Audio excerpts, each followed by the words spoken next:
So, Will, they tell you that growth is a ladder, but anyone who has actually walked the path knows it's more like a forest fire. To become who you were meant to be, parts of who you were need to burn away. Most of us are addicted to the light side of self-help, the morning routines, the positive affirmations, but we are going to go underneath that and get to the real deep levels of it. Drawing from the collective intelligence of the ages, from Socrates to our own wisdom and the modern somatic truth, we are going to discuss the hardest lessons about growth that no one really wants to talk about. This isn't about getting better, it's just about trying to become more towards a whole as a self. So again, we're going to jump in with the myth of linearity. Growth often feels like regression. You aren't back at square one, you're visiting square one with a new level of awareness. If you had to lose everything you currently use to define your success, what would be left of you that is actually true? If you had to lose everything you currently use to define your success, what would be left of you that is actually true? I like spreading positivity. Spreading positivity, I think, is my fundamental baseline. And there's a through line with that, with everything that I do. So if everything else was to be taken away, I would still fundamentally be somebody that loves to spread like positivity and try and help people out if they're not feeling their best. I think that's the main underlying one. Maybe other ones are... it all comes back to just helping people out. Like when somebody's not feeling their best, when they're like financially struggling, being able to support them, all of those sort of things. Just, I think fundamentally I'm a person of service that often gets clouded actually by all the things I have going on in my life. So you find that sometimes the outside noise or what you choose to keep busy pulls you away from maybe your core values? Yeah, although there is a through line, as I say, but I feel like it's diluted through the medium of which I am participating in. Yeah, so I suppose this question that we've got here that I chose to jump onto you with, what would be left of you that's actually true, is going to be your character and your core values initially. That's where people's minds are going to go. So it's your integrity, your kindness, your empathy, your honesty, and what you fundamentally believe is right. So it's going to remain your compass of how you choose to navigate. What values do you think people align themselves most with? So if you strip away external validation, what do you think people define as right or wrong when it comes to values? But before we get into that, I want to tell you about Huel. Down in the description, there is money off if you use our link on your first Huel order. My favourite drink is the berry one. I also quite like the salted caramel. Your favourite is... chocolate or cookies and cream black edition. Now, I'm not a fan of the chocolate. But anyway, down on that link, I've also linked like bundles and whatever that sort of are recommendations. So go and check them out. Let us know which one's your favourite. And yeah, then you won't have to eat meals, which is the biggest pro, probably. I hate eating. So it saves me having to do that and prepare meals. Back to the episode. I think fundamentally it's not causing harm to others. If it's not causing physical or psychological harm to others, then you're probably in the clear, so far as most people's values are concerned. It's funny, if you do strip people back down to their fundamental values, I feel like the world would actually fundamentally be a better place. Why do you think that? I think the stresses and the noise of our day-to-day activities that are in life, so work, like family life, like you feel like you're being ridden all the time. Like you just want to, or you feel like you're under a lot of pressure and therefore you're not able to be your best self. Whereas if you just only had to focus on your values, you would, just be able to live to those values more easily because you're not going to be overtired because you didn't have to get up and go and do something for a boss that you don't like because you have requirements. So it's almost like what happens if we remove all the man-made structures that are in the way of us living truly authentically. And I think, to be honest, down the line, AI will probably help with that, and UBI will help with helping people live fundamentally to their values. I think it's interesting, like you say, if we're removing external validation, people are then going to navigate life more through their internal identity, which is their core values and beliefs. And likely, for the vast majority of people, it's then going to allow them to focus more on relationships. Rather than how can I externally gain validation, it's going to be how can I positively benefit this person I'm interacting with? Can I be of service of them? Yeah. You know, if the external validation of, pursuing a career and climbing the corporate ladder is removed, or that success is removed, think of all the relationships you've maybe had to put to the side to gain that sort of success. They likely become more important again. So it allows people to really make a deep connection with people, really connect with people exactly where they're at.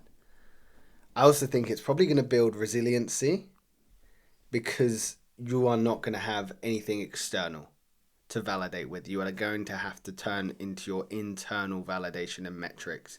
So I'd like to think it would instill a growth mindset in people with an ability to learn from their setbacks, adapt to different environments, and keep growing as a person. That's what I'd like to think. So when it comes to, growth, we said we're going to jump into the myth of linearity, which is often how people perceive growth to be, which is a clear line from point A to point B, A to Z, 1 to 10, whatever it might be. Linear progress is a comforting idea when it comes to growth, but human growth is spiral shaped, it's emotionally uneven. What feels like regression is often integration and the nervous system revisiting old materials with new capacity. So we often visualize growth as like a ladder almost, but it's actually a spiral. If you feel like you failed because an old trigger came back, the person's likely missing the point. You aren't back at the start, you're seeing it from a higher vantage point. So when you're in this journey of self-development and you're reminded of an old, I use the word that people throw around, trigger, or an old circumstance that caused you some grief, people often think they're regressing and going backwards. But in reality, you have the ability in this growth process to employ those new skills you've learned and look back with kinder eyes employ these new skills, as I said, to become more adept at handling this issue. Why do we think people view it as regression, though? It could almost be a link to when you first start doing something, you have blissful ignorance as to how little you do know and how much you don't know. Once you know a little bit and you've made some progress, you see the road in front of you and how long it is and how twisty and turny it is, and the roadblocks that are potentially in the way, which instantly makes you feel a lot smaller in the grand scheme of the whole road. Whereas when you first start to make progress, you obviously aren't aware necessarily about, the rest of the road might be around a corner. You can't see it. It could be a tie to that.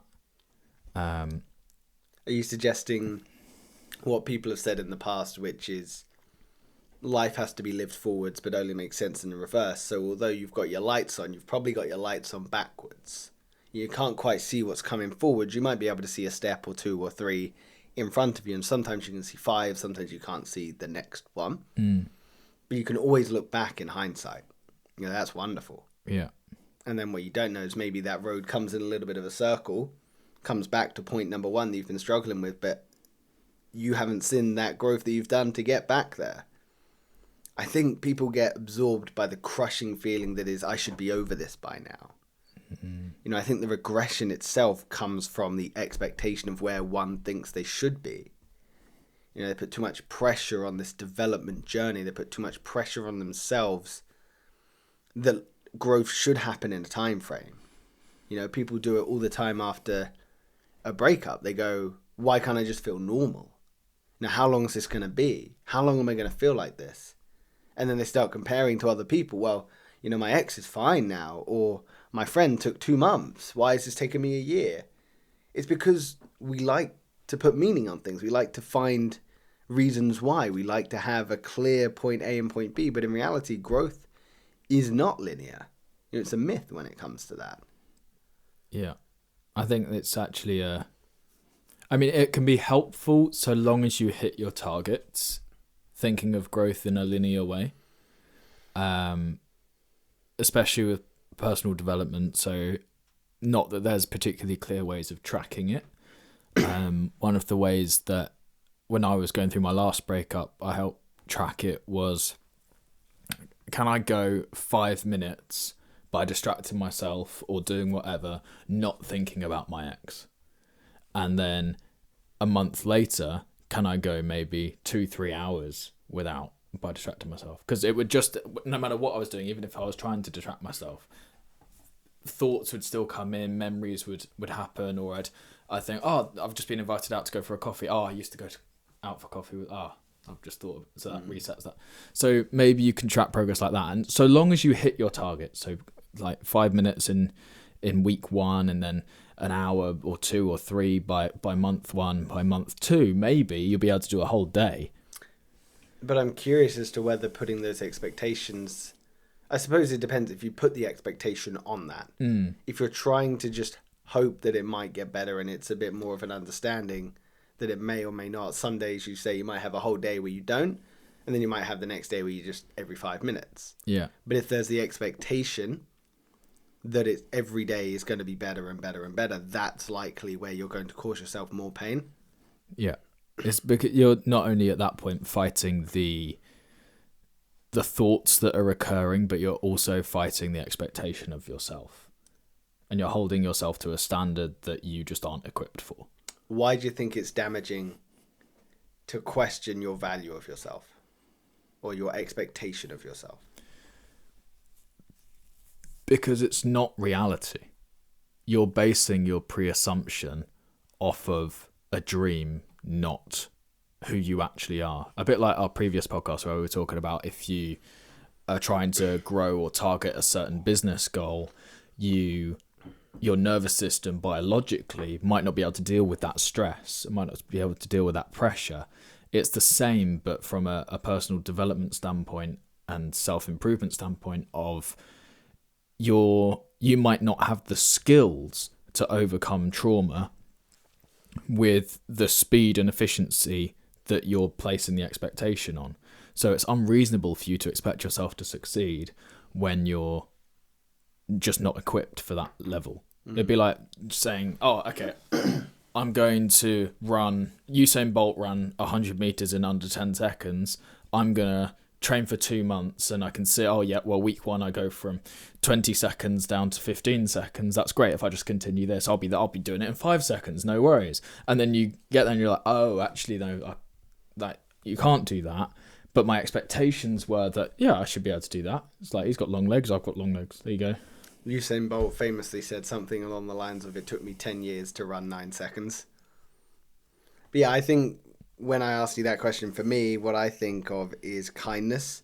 You know, if I was to imagine someone I deeply care about as a friend going through a breakup and putting the expectation or pressure on them that you're going to feel better in a month, and then when it comes to the month and they don't, and then looking negatively at them or judging them, I'm like, what's wrong with me? Why am I so mean? Why is there such a lack of love and empathy?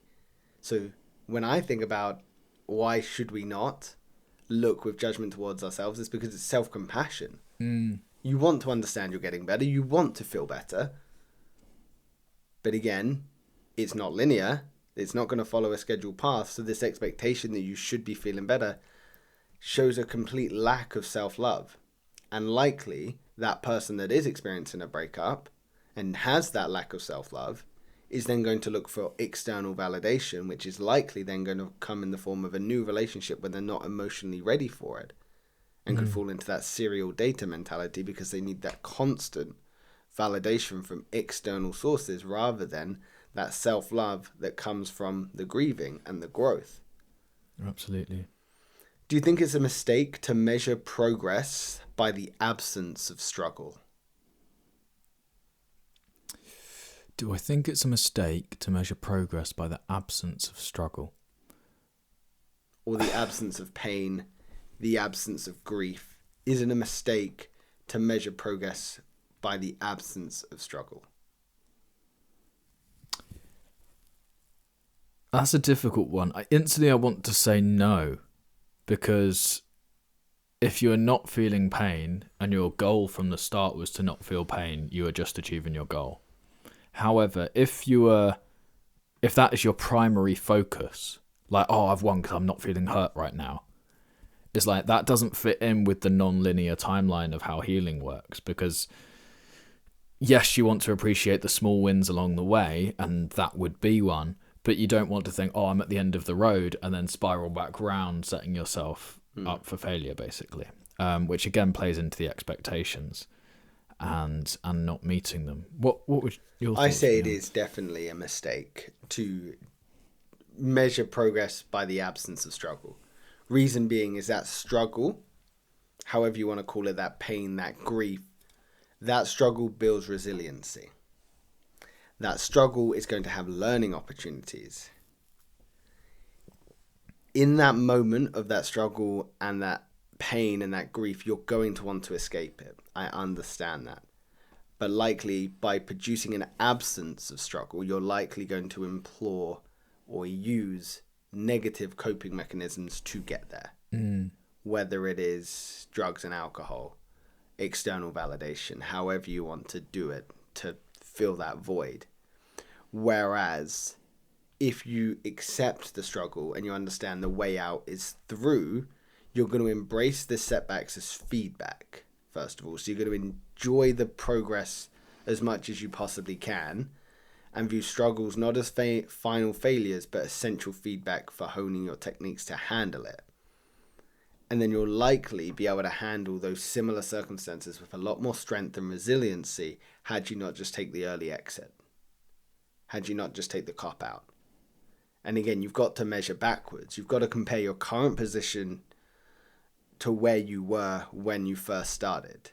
Not idealizing a future goal or trying to demand perfection that you're over in that perfect final point, but just understand the difference between where you were and where you are. It allows you to see the obstacles you've overcome and the distance you've traveled, which is significantly more motivating than just trying to work towards something that probably feels a bit impossible. Which again circles back round to gratitude. It's just being grateful for the positivity and the moves in the correct direction that you have made, that is tangible, that is embedded in reality, versus the expectation of the future where you think you should be. You made lots of really interesting points there that I could pick out. Thank you. Yeah, I think gratitude is right, though. What you're suggesting is rather than having this expectation that you're going to be perfect or ignoring the pain and the struggle just to want to get out of it, which I empathize with, it's not as easy as we're making it sound. And God knows I've definitely used some negative coping mechanisms in my time, but the time where I've seen the best personal development, the best investment in myself has been the time where I've embraced that struggle and been grateful for it. You know, I even said to you and to a few of my friends that would listen, the last breakup I went through was the worst time I've ever been through, in my life, I think. Well, up there. I would never want to do it again, but I'm so grateful that I went through it. Because the person I am on the other side, I'm so grateful for this person. I'm so incredibly filled with gratitude that I've been able to go through such an intense struggle, learn from it, process it, and the lessons I've been able to embody in the person I think I'm becoming or would like to believe I'm becoming is such a more well-rounded person. Especially more so than the person that used to cope through weed or self-harm or running away. You know, that person couldn't handle difficult times at all. They just ignored them. So you're right. Gratitude is what is that driving factor. But I suppose it's the ego, isn't it? That's where people get stuck. Is the ego wants the cure. Absolutely. The soul wants integration. The ego wants the cure. So do you think returning to square one is actually a test of compassion? Because when you're in that grief process or that circle of progression, that spiral of progression rather than this linear chart that people think they're on, do you think how feeling like you're back at square one is just a test of your compassion? Yeah, I think so. Your compassion towards yourself. Absolutely. I think the temptation is to always put more and more pressure on yourself, or at least it is for me. And that can work. It can be motivating. It can be a driving force towards improvement, but also understanding that different areas in life require different mechanisms of healing / fixing them. Now, obviously, using that word healing versus healed versus just working on is, an interesting turn of phrase. However, yeah, just treating yourself with compassion. I loved your example of if it was somebody else and you were, judging them and placing pressure on them to succeed by this point, you're going to be healed at this point and you're going to be this far along, and then you're going to be back out on the dating scene and you're going to be loving life again. All that's going to do is set that person up to fail. But when we do it to ourselves, that's like, it's sort of the natural built-in process of, no, I'm going to be fine by this. And I don't know how much of it is probably wishful thinking of like, that's where I want to be and therefore I will be there. And it's like, what area of your life have you ever decided that's where I want to be by this timeline and actually hit it by that timeline? It doesn't really happen. Things always seem to take longer than you expect. So putting pressure on that, as I say, is setting yourself up to fail. And I would almost say at certain points along your journey of working out whatever it is you're working out, the fact that you want to improve is the win. You don't actually have to see progress necessarily, because as we said, like, you might have to go through that loop of, oh, I think I'm doing better. Oh, I've swung back down again. Oh, I'm doing better. Oh, I've swung back down. You might have to go through that multiple times. But the fact that the constant throughout all of it is you want to feel better, that is the winning thing. If at any point you feel like, I don't want to feel better, like I'm enjoying this negativity, like, if you sit in that, you are going to become a grumpy person for the rest of your life. We want to lean towards optimism. Of course we do. And optimism can be an extremely positive motivator in those moments of growth and in weakness, because it's going to give you that inspiration to keep going. We've said it before, inspiration is the spark, motivation is like the fire, the kindling, whereas discipline is the fuel. It keeps you going day after day. But we need to be optimistic in those times. You're right. So there is an element that is beneficial of, like you said, when someone goes through a breakup, of wanting to be like, what, like, I will feel better soon. And that's valid. But also understanding that the growth is a process. I think one of the best things someone said to me after my last breakup was, he sat with me and said, you know what, it took me at least a year to start feeling somewhat normal. And it's like, I'm sorry, that's not very inspiring, but I'll be with you all through this time. And he was right. It did take about a year till I started feeling somewhat normal. But then the exponential growth after that was massive. But it's having someone that's just open and honest about the experience was great. But we do want to be optimistic. We do want to look towards the future, but understanding that growth is a process. So when you have those days where you go back to square one, you've got a little bit more growth and understanding to look back with more compassionate. Then you try again. You might have another little sort of relapse and backslide, whatever it's called. And you have a little bit more compassion, a little bit more self-care, a little bit more self-love. And it's just those steps day after day, which is, again, you're not going to understand that if you're just constantly looking towards, well, I need to be better, I need to be this, I need to be perfect. Whereas if you're able to look back and understand where you were and where you are now, that's where the gratitude is going to come in, and that's where the understanding of the process is going to be.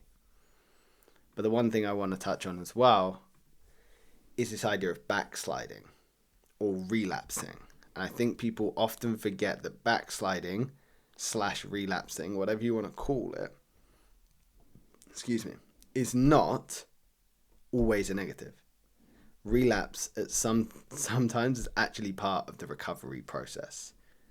It's not great, but sometimes an alcoholic, a drug addict, needs to have a slight relapse to get better. I know for myself, when I was trying to come off weed, there was days where I'd be like, I just need to. I did it. And the next morning I felt awful. I was like, I don't want to do that again. It reminds you of the process that you're on.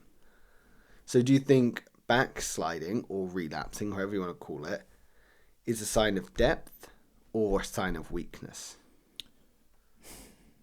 Or would you define it as something else? Or would you not define it? My immediate thoughts on backsliding are maybe it's just revealing where you actually are on your journey. So take the drinking example. You've been drinking heavily for 3 years. New Year comes around. We're filming this on New Year's Eve. And you decide, right, I'm not going to drink in 2026. It gets to 3rd of March. You've not had a drink. And then all your friends are going out. And you go to the pub. You're like, oh, I'll have one. And then you end up going, your plan of just having one goes to having a proper full-on sesh with tequila and vodka and doing all the things that drunk people do. Then that is just a true reflection. It's a reminder that you're not just the same as any other person having a drink. You are a recovering alcoholic, and your full-on session is just the fact that you've only done one in 2 months is actually progress. But it does show that you can't be trusted at this point to just go out and have one drink. So that is a perfect reflection. Then you might go another 2 months without a drink, have one, and then that one turns into 2, but doesn't go any further than that. And you can measure your progress while actually breaking your own self-imposed rules on making progress. You can find, oh no, there are actually mini improvements within this thing. But I was going to ask you, what would you say backsliding is? Would you say it is a net negative or a net positive? Well, I'd like to just continue your train of thought, if you wouldn't mind, which is you're almost touching on the idea of like 2 steps forwards, 1 step back, which is a cute way of defining a very nuanced idea. But it is understanding that, 3 months of not drinking probably quite significantly outweighs 1 night of drinking. As long as you understand that was a mistake and not the start of the habit again, you can continue to get better. I understand 2 steps forwards, 1 step back is a very simplistic mindset, but there is some degree of truth in that, which is it's a net positive in that regard. But I think what you were touching on, and again, maybe I'm wrong, but understanding that the struggle, the step back, the relapse is inherent in genuine change. True, like we've been saying, true transformation is rarely linear, and the myth of it is ridiculous. To believe that it is linear is misguided. The process of attempting to change involves confronting deeply ingrained habits or belief systems. So to try and change that, setbacks are a natural part of unlearning old patterns. That's how I would interpret what you've said, but I might be wrong. But it's understanding struggle is an inherent part of genuine change. Yeah, 2 steps forwards, 1 step back is the concise version exactly of what I was saying. You've got it in one. It's like that's it, and it's true. Like it all comes down to the pressure and the level of self-acceptance you're willing to carry. It's like some people find it very easy to accept reality. Others, probably more normal people, don't find it that easy to accept a traumatic reality. Because why would you want to accept it? It's like there's going to be a natural element of denial. And then what's the old thing in addiction is the first step to fixing the problem is accepting you have a problem. It's like initially you just have a full-on almost numbness response to sort of any event that was traumatic or negative in any way. So if you've got to the point where you acknowledge you've got a problem, that is already progress. Huge step forwards. Absolutely. Yeah, you're right. When I think about other issues that I've faced, yeah, sometimes I didn't want to face them, and now I'm looking back, I'm like, of course that was an issue. So yeah, for me, when I think about backsliding, whether it's an issue, whether it's a weakness or a sign of emotional depth or stability, I think in itself it shows the complexity of growth and the fact that it's not linear. Because backsliding or relapsing shows and demonstrates the complexity of growth and emotional complexity that comes with it. You know, a person that's capable of deep introspection and self-awareness likely will experience more emotional and psychological backslides as they grapple with that internal conflict. Because as they go through this process of trying to become who they are or who they want to be, it's going to be fighting with that old person. The more you are aware of these issues, the more they're going to show their head. Like you said, if you ignore them, if you don't even accept they're there, if you're not even on stage one, how are you going to grapple with it? How are you even going to fight it? You know, so how's it even going to be a discussion? Whereas as you start moving through awareness and you start grappling with this beast, wherever it is, like addiction or overcoming trauma, whatever it might be, it's going to be a fight. And that backslide is part of a normal progress. However, I don't think it's useful to define it as weakness the same way I don't know if I find it useful to design it part of progress for the sake of just accepting it's okay to do. You know, if you're at a point where you are really struggling with something and you relapse, you start drinking for 1 night, 2 nights, whatever it is. If that was just because you were tired, you wanted to, you're like, you know, fuck it, I'm not invested in this.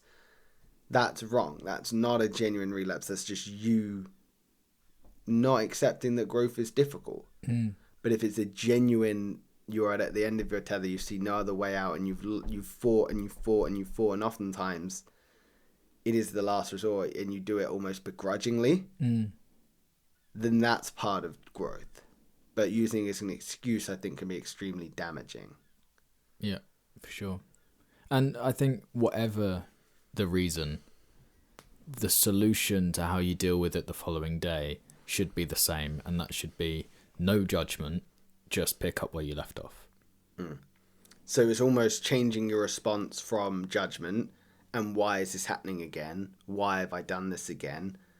I'm such an idiot, this is awful, or whatever self-deprecating mindset, or almost self-affirming mindset whatever you might have, and start switching it to, okay, how can I be better next time? How is my response going to be different? You know, it's asking different questions. Because if you're going to repeat the same questions you asked when it was already an issue, you're not going to progress. But if you're asking, okay, how do I respond differently? You're going to have a different outcome. Would you agree? So I suppose it's not a case of... I suppose it's a case of understanding progress isn't the absence of a fall or a backslide or a relapse. It's how quickly you get back up. I suppose that's only going to show its head as you start to understand the growth is not linear and you zoom out. I think I've said this to you before, but regarding business, ironically. But if you zoom in on where you are right now, you're going to see the all over the place nature of healing, the ups, the downs, the highs, the lows, the pits, the falls, whatever you want to call them. Yeah. But if you zoom out slightly, there's a little bit less fluctuation, a little bit more, a little bit less fluctuation. All the way out, you'll start to see that growth chart. And it's crazy how small and insignificant those highs and lows seem when you zoom out. So we need to be more readily aware of celebrating how quick it is to get back up. Yeah. Just takes one catalyst. Yeah, I suppose it's similar to the analogy we've said before of the ball and the pain button and the wall. You know, as you start to overcome the pain and the growth, that ball's just going to get smaller, that trigger's going to get smaller. Yeah. So it feels when it comes to the myth of linearity, it feels familiar but hits deeper. You're not stuck, you're just integrating. Yeah. It's an interesting one, isn't it? And it's a shame. I think it's just humans trying to make sense of something that we can't. Humans love to ask why. And Yes. with growth, we're just trying to define a way to make it make sense and make it easier. Yeah. So, I've got a question for you. Carl Jung, famous psychologist, spoke about the shadow self, the parts of ourself we hide. How much of our stalling in growth is actually just fear of meeting our own darkness? Probably all of it. There wouldn't be a reason to otherwise. The areas of yourself that you want to hide are the things you're most ashamed of. Yeah.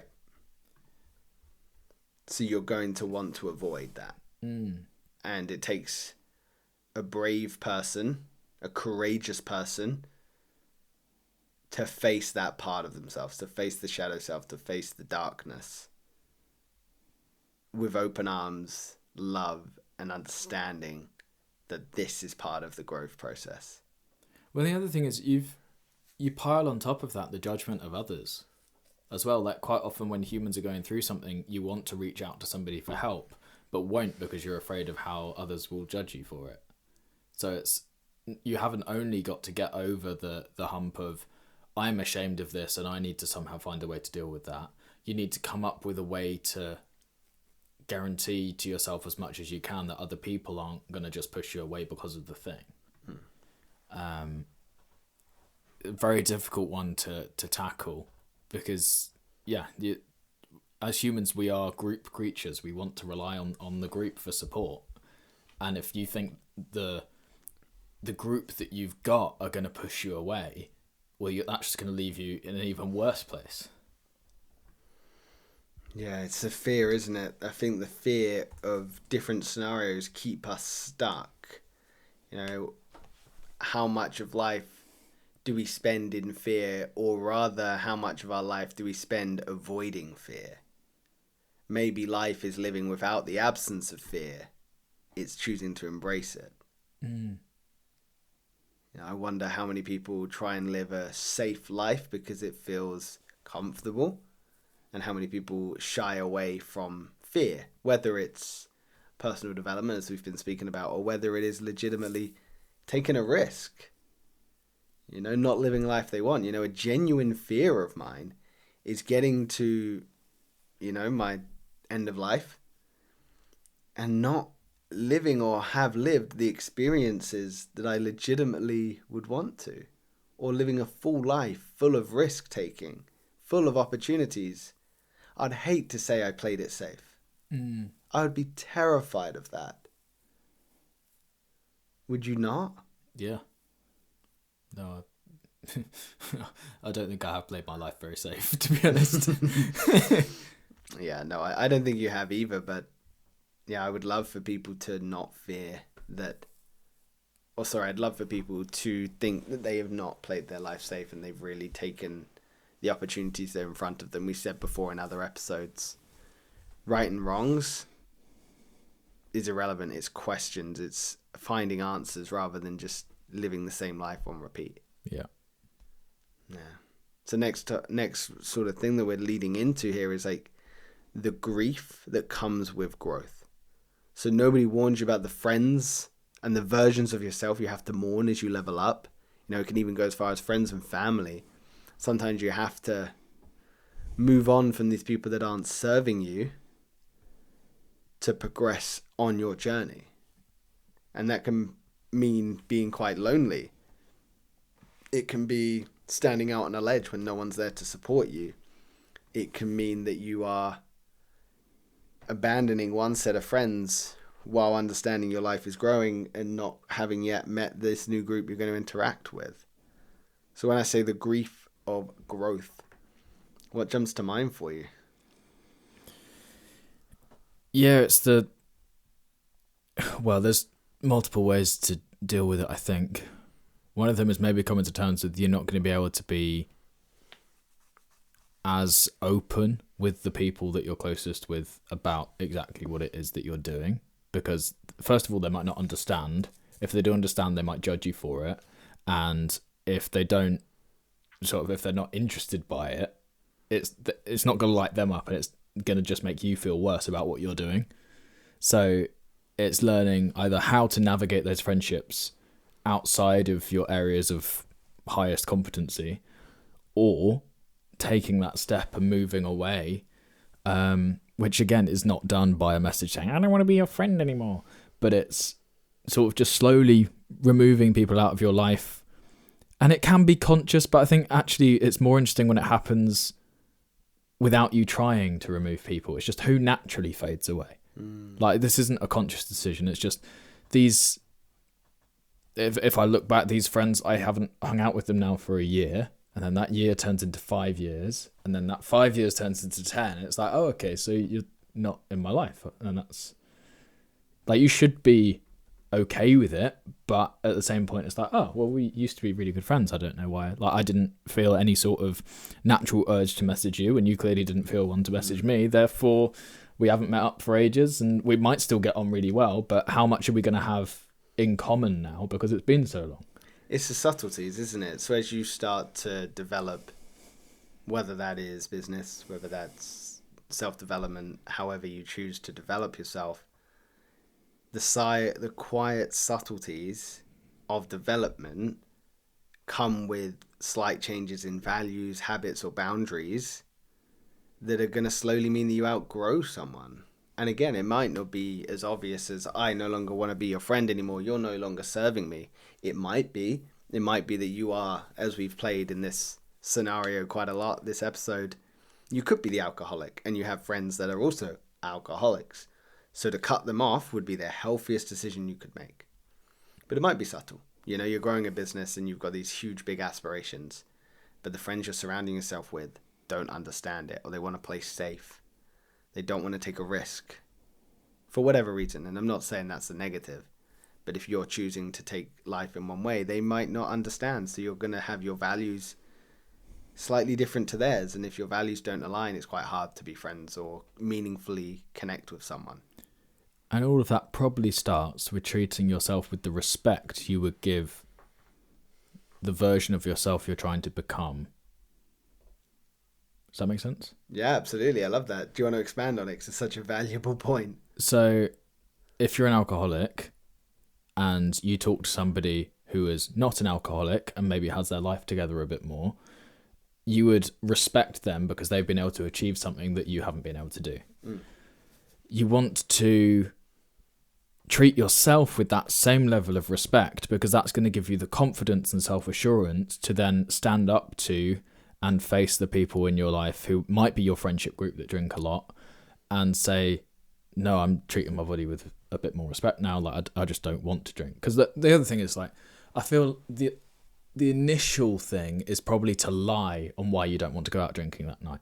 It's like, oh, I'm just not feeling right, or oh, I've got some family coming over, or oh, I'm looking after X's child, I'm looking after whatever. I've got to build a new coffee table. I've got to, whatever the excuse is. But that only lasts so long. It gets to a point when you've got to go, hey, do you want to hang out? And you've got to say no. And they're going to say, well, why? What's going on? What are you doing? Like, no. Hey, you've missed a few nights out. What's going on? Yeah. Nothing. I've just, I'm improving my life and I don't feel like drinking plays into that anymore. It's difficult for me to go to a pub without drinking. Therefore, I'm just not going to pubs.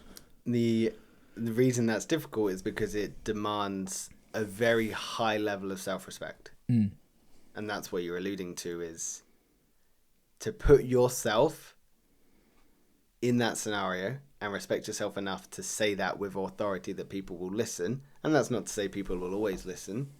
If anything, they might push back. But it means it demands self-respect from you. It's not subtle, it's damn, you're reclaiming some power. Yeah.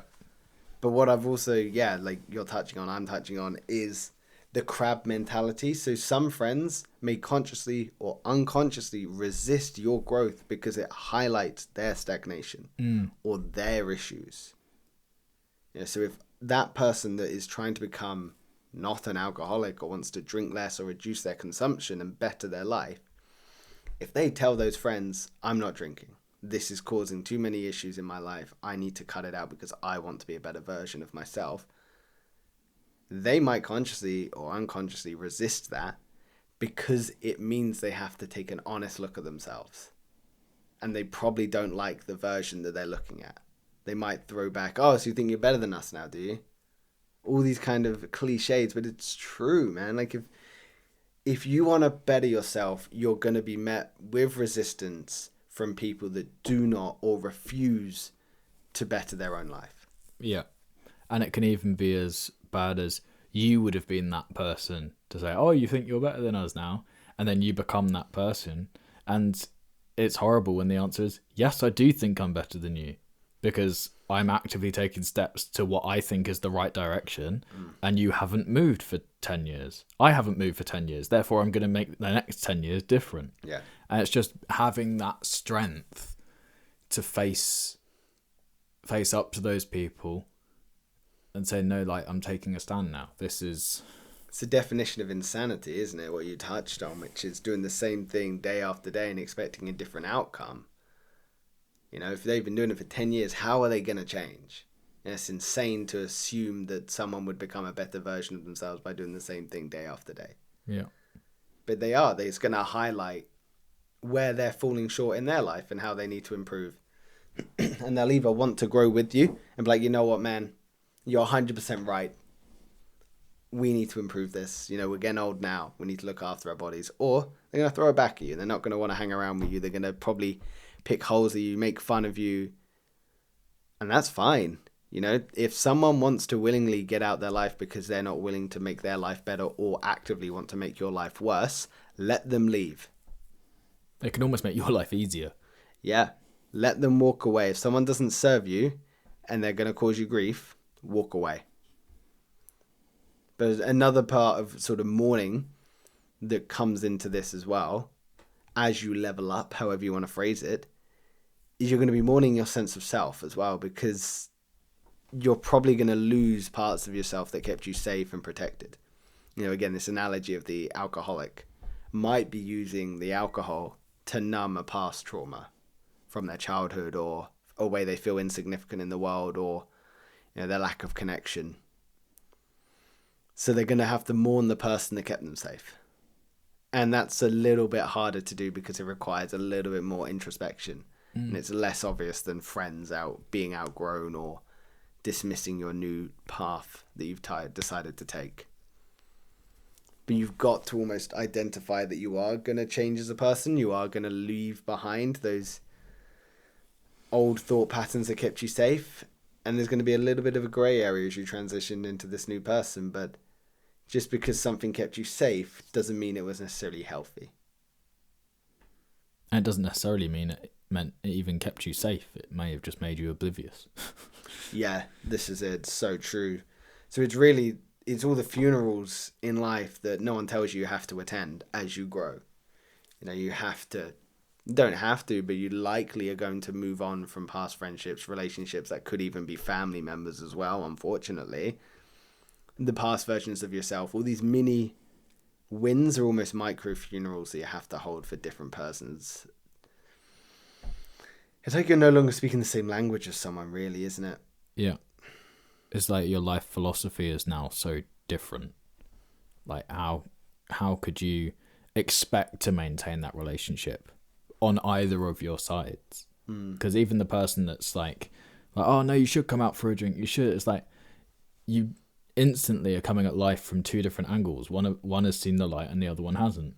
It's like one is showing with their actions that they're willing to change, the other one isn't. Yeah. Actions speak louder than words. And if you're actively making changes to be better, you're likely going to ostracize those people you've hung around with before. Yeah. So is it possible to be loyal to your past self while being true to your future? In the terms of growth, we're going to sort of box that question in. Is it possible to be loyal to your past self or to your past while being true to your future? I think it depends on growth, on what area of growth. I think it probably should be boxed in slightly more, because if it's business, you want to have the same underlying mission statement, but the person you are to carry out that mission statement to its fullest extent is going to have to change. If it's personal development and all your point has going for them is the fact that they breathe, then you are just going to have to hold a funeral for that old self and move towards the greater, better version of you. So I'm going to agree and disagree with you. I agree in the sense that you are going to have to grieve different parts as you move to the better version of yourself. I'm going to disagree there needs to be boxed in more, because I think when it comes to any sort of development, business, personal, it's possible to be loyal to your past self, providing they are beneficial traits you want to continue to embody. Like if you as a person, you genuinely in your sense of self believe that the values you want to align with are empathy, kindness, compassion for others, but that's been clouded by your trauma, your drug abuse, or whatever it might be, it's possible to still be loyal to those values and those decision-making abilities or how you've navigated, but you need to be true to who you are, which does mean abandoning those things that no longer served you. So I both agree and disagree with you, but I think it is possible to be loyal, providing you're loyal to the correct parts of yourself. But then the question is, how do you identify what are the correct parts of yourself? It's very difficult to do. And that's, I guess, your intuition has got to just guide you. If something feels right, you've got to learn to... Actually, you've probably got to judge it for a while, because for a long time, you've probably been going off of your intuition, which has been telling you to drink, or it's been telling you to use drugs or whatever you want to do, or go and cheat, go and do this, go and do that. So you can't just blindly trust your intuition. I think you've got to rebuild and regain self-trust to go, no, it's okay for me to do what I think feels right now. And the more reinforcers you can put or build up over time to prove that it's okay to trust what I naturally think. Because for a long time as well, you're going to even question the very idea of improving yourself. Or like, why do I want to stop drinking? Really? Like, do I care? Like, do I want to stop? I enjoy drinking, so hang on a second, that's all the signals I've usually needed to drink. Yeah, it's going to require a lot of introspection, isn't it? And you're going to have to question values and prophecies you've almost put in place to keep yourself safe, whether, like you said, or whatever excuses you might have made. So yeah, that's really interesting. So, curiosity, jumping off the back of that, is attempting to stay the same for the sake of others a form of self-betrayal? Yeah, absolutely. You're just trying to please the crowd. It's like, that's just dumb. Which is completely the opposite of growth. Growth is, in my mind, development towards a better version of yourself, or moving towards the North Star of who you say you want to be. And if you want to stay the same for the sake of others, you're going to be sacrificing your sense of self. You'll likely then become a people pleaser who has a severe lack of identity. Yeah. And if there's one thing you want, it's your identity. Yeah. So one thing I think which would be really interesting on the other side of this, or rather as you're going through this transition, is almost like the survivor's guilt. So dealing with the accusations of you've changed, but learning to say thank you to that accusation. It's probably a really difficult thing for those that are new to the transition. Yeah. Whereas those who have maybe gone through it a little bit more and have come more comfortable with the cutting people out, or maybe have a little bit more stronger sense of self, saying thank you is going to be easier, but survivor's guilt is definitely going to play a part, and those accusations of you've changed are likely going to hurt, because it's going to point out that disparity of who you were to where you're moving. So how do we deal with that transition? Transition from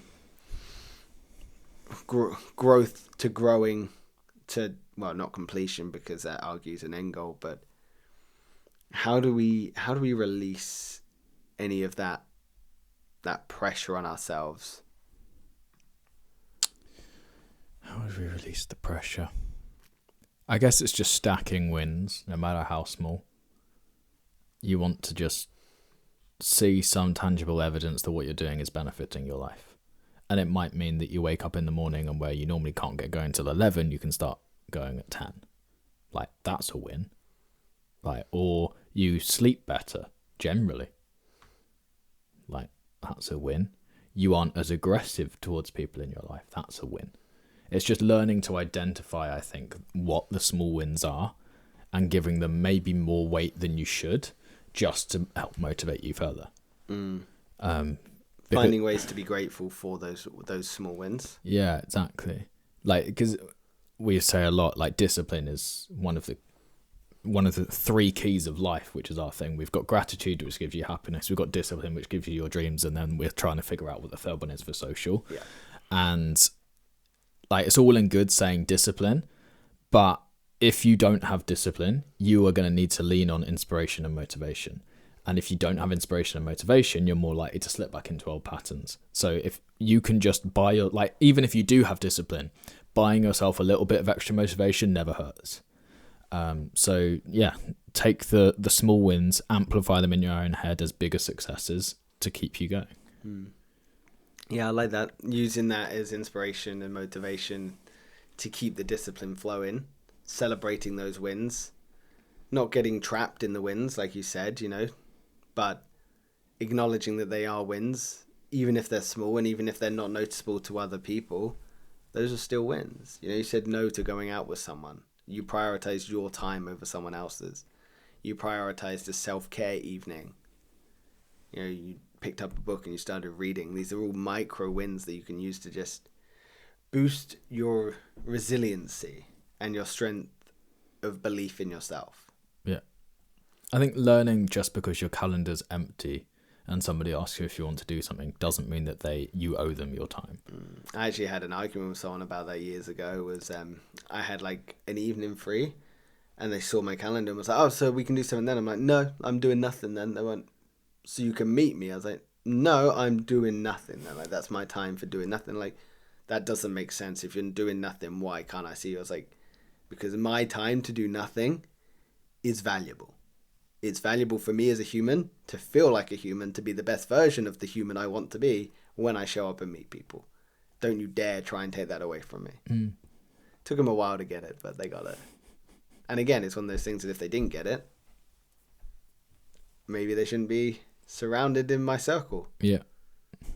So I suppose in the transition as well is, and again, I'm not saying we've got all the answers, and I don't know if this is something that there is an answer to, the like grief of the growth, but acknowledging the loss, I suppose, because it is, you're grieving.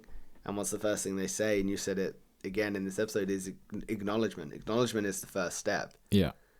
So give yourself the permission to feel sad about losing friends, losing that sense of self, even if that separation is necessary for your well-being. Because that's important. You're validating it. The whole point of this process of self-development is validation.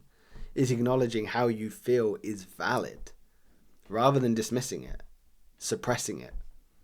You acknowledge that there is loss and there is grief, and that's okay, but it's not going to deter you from the ultimate end goal.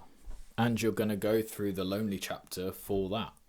There's a lonely chapter for every bit of progress in life, but it's taking a step away from your old friends who might be alcoholics at the pub. You're not quite ready to hang out with everyone who goes to the gym and is in peak physical condition, because the gap between you and them is going to make you feel terrible about yourself and instantly slip back to where you feel better about yourself. But I think what you're suggesting is almost understanding of seeking that new alignment as well, though, is okay. So focus on finding new communities. So you were suggesting you're focusing your energy towards new environments that are going to be better for you. Looking towards the gym, which is a community of people that do want to better themselves. I know the gym comes with a whole different heaps of own questions, like body dysmorphia is ripe in the bodybuilding community, but for the most part, these people are looking after themselves, they're eating well, they're taking care of their well-being. So trying to find new alignment, new communities, new circles, or even opening your mind to the possibility of new, is going to make you feel so much more inspired on this path. Yeah. Yeah, that's a really cool one. I suppose as well, on that, it's almost just got to be aware of the circle you currently have as well. Mm. So, like we're saying, seeking new alignments, but it's almost being aware of the people you've got in and doing almost like a friend audit. Yeah. Like, do these people add value? What value do they bring? Are they going to support me on this journey? Can I support them on their journey? Because I suppose that's an important element as well, is we are talking very selfish, but can we help support others? You know, what role do we play in other people's lives? Are we the beneficial person in their life? Are we the person that pulls them down? But I suppose how I want to end that one is like, you don't outgrow people because you're better. You outgrow them because you're becoming more honest. And when you're honest, you can't hide from your truth. No, once you've seen the other side, you can't go back. Yeah, that's very true. Or rather, it's a conscious choice to go back. Yeah. No, but I don't think fundamentally you'd want to. I think if you've seen, like, oh, I've acknowledged that what I'm doing is stupid, you have too much self-awareness to just carry on. I would hope that's people's mindsets, because I know there's likely some people that might go, I've seen the other side and I've seen the work it takes to get there. I'm happy where I'm at. But ultimately, those people are not listening to this podcast. Yeah. Those people are not doing the self-development. Those people have not got past step 2. They've seen the work and gone, ooh, that looks tough. No. And those are the people that are probably going to live in those sort of self-deprecating mindsets. Life's hard. Life's always a challenge. You know, I'm always injured. I can't achieve anything. I'm not going to earn good money. You know, life's a trap. They're likely going to have those sort of dialogues, and that's fine. And they're not going to surround themselves with people that are going to work to go through. You know, the way out is through. And you got to keep pushing sometimes. Yeah. The money one's really interesting. Because if somebody younger than you can make more money than you, it means you could do it. Interesting thought pattern. I suppose it maybe suggests that they've taken more opportunities to earn more money.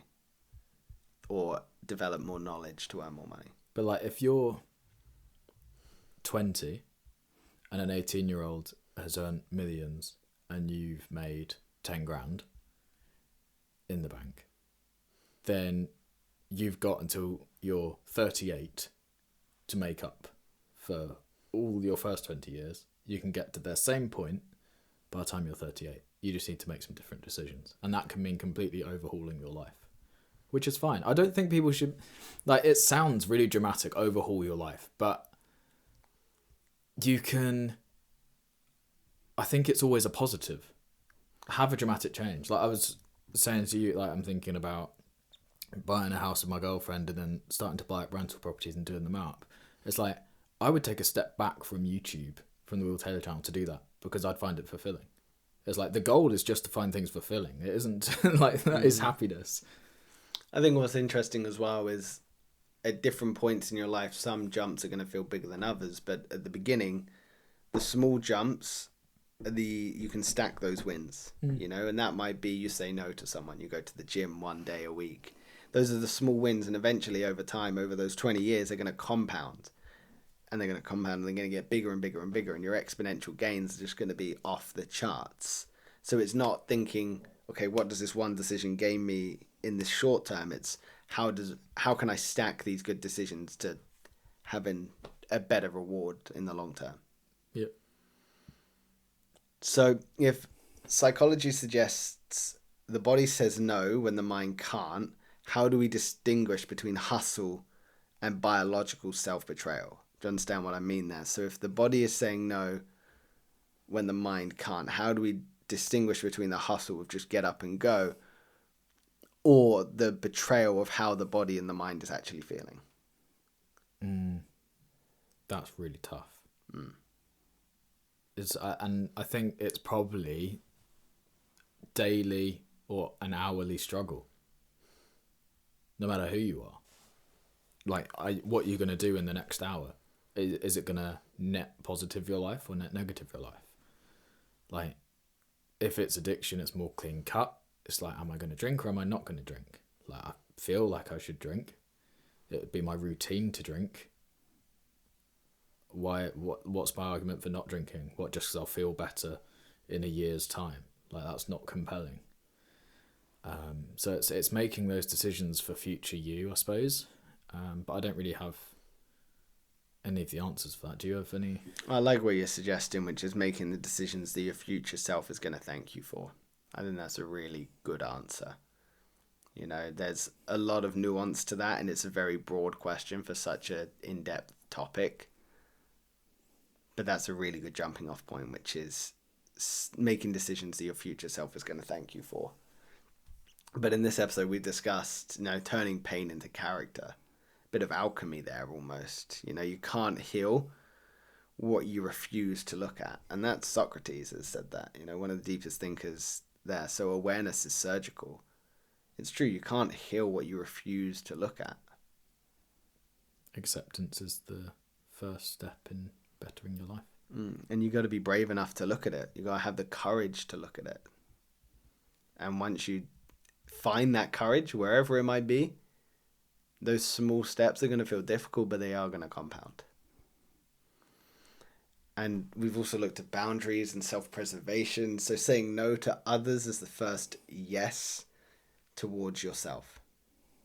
We've said it before, every yes to something is a no to something else, and vice versa. But if you're saying no to others to benefit yourself, that's a yes for you. That is a win. Yeah, it's been a full-on one, man. So we've looked at the myth of linearity, how growth can often feel like regression,